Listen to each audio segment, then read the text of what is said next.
Alright, YouTube. This is Venom Keeper 325. Um, I was just gonna make you a quick little video on some of the bad parts about keeping, venomous species. Well, for one simple fact, hold on, I don't have flash on this phone anymore. Uh, Now I have an iPhone instead of my 4G because kind of got upset and now it is completely broken. So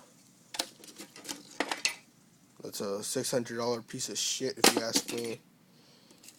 Only had to throw it twice, and that's what happened. Uh, so that's my old phone, and as you can see, it had two lights where you could get some nice flash and whatnot.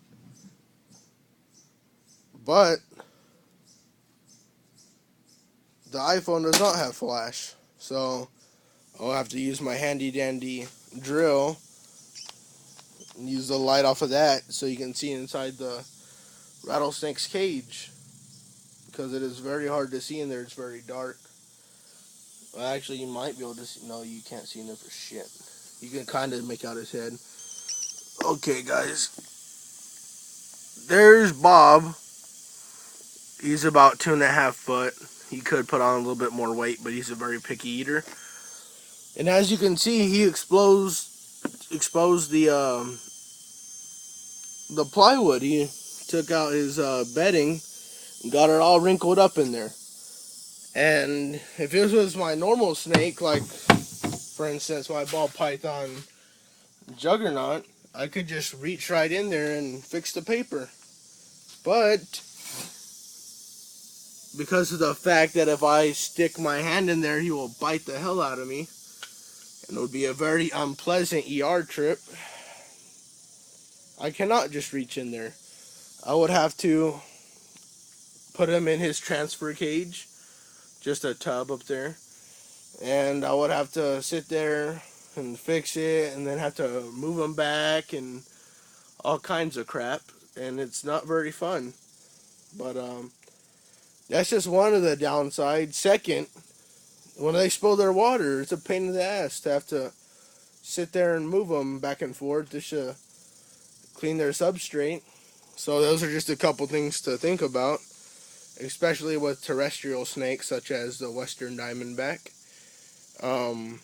Eyelash vipers, the more abdominal snakes, it's kind of easier because all you really got to do is have a pull-out tray. Since they spend most of their time in their perches, you don't really got to worry about moving them as often. But that's just one downside. There are quite a bit, but it's a very entertaining hobby. I'll tell you that much. A lot of people do not understand why someone would want to keep venomous snakes, and my reason being a lot of the venomous snakes just are playing out more badass and have more better patterns than the non-venomous species. I'm not trying to say there are not good-looking non-venomous species, but it just happens that the venomous species happen to have better little colorings and whatnot. Even though you can hardly even see the western diamondback, but I'm sure most of you know what a western diamondback looks like. Second, if you're barely starting to get into venomous species, I would greatly recommend that you start with the species that is native to where you live. I live in Texas, in West Texas, so the western diamondback fits the bill of a native species, which means if for some reason I do get bit, they're 10 times more likely to have the anti-venom than if I had, let's say, eyelash viper. You know, um, they are another good beginner snake. They don't have a very good striking range. They can still reach out there, but not as much as the 2/3 of the body length as for the western diamondback. But I would greatly consider, well, tell you that some good choices for beginners are copperheads. They have a pretty mild venom. eyelash vipers if you're looking into getting into abdurals. The western diamondback, uh, they are very aggressive and they can be quite assholes sometimes. But you gotta love them, for just who they are. But they make pretty okay snakes, and even if you don't want to get into venomous snakes, there are plenty of nice looking non-venomous ball pythons, easy to care for. Um, Retics, if you're looking into something more bigger, Colombian boas or the common boas, the Dermals and all the other kinds. As for right now, this is probably going to be the only venomous I'll be keeping for a while, for the simple fact that my parents do not approve of my quote unquote unforgiving hobby. But the way I see it, I'd much rather be, you know, keeping venomous snakes, venomous reptiles, than to be jet skiing or going four wheeling or dirt biking, where you're a lot more prone to accidents.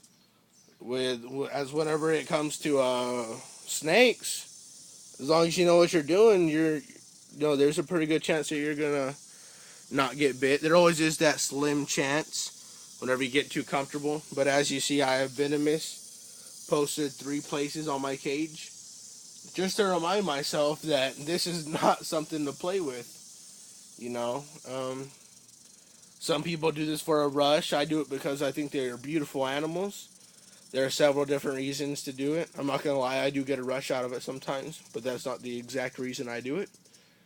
And if you have any more questions, just post in the comments. If you have any advice that you would like to share or want to ask for any advice, I will be glad to help you to the best of my abilities. Upcoming snakes, it's really depending on if I go to any reptile shows. If I do, I'm probably not gonna go to the one in November in San Antonio. So if any of you are gonna go, I hope to see y'all there. If you wanted to see some of the pickups I had from my last reptile show, I actually don't have them anymore. I actually posted the video on my old channel, Texas Reptile 325, along with some water monitor videos.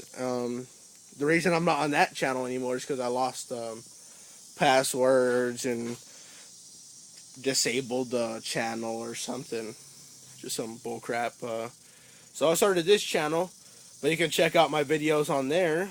But you'd have to comment on some of these videos if you wanted questions on those videos.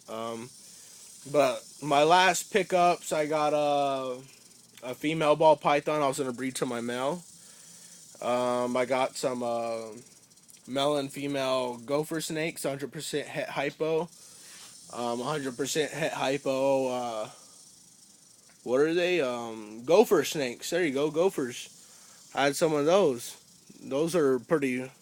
Well, the bull snakes are the ones that were pretty feisty, almost as feisty as Bob. You can hear them rattling. I don't know if y'all can hear it on the audio. I have no idea how this video is going to turn out because of the.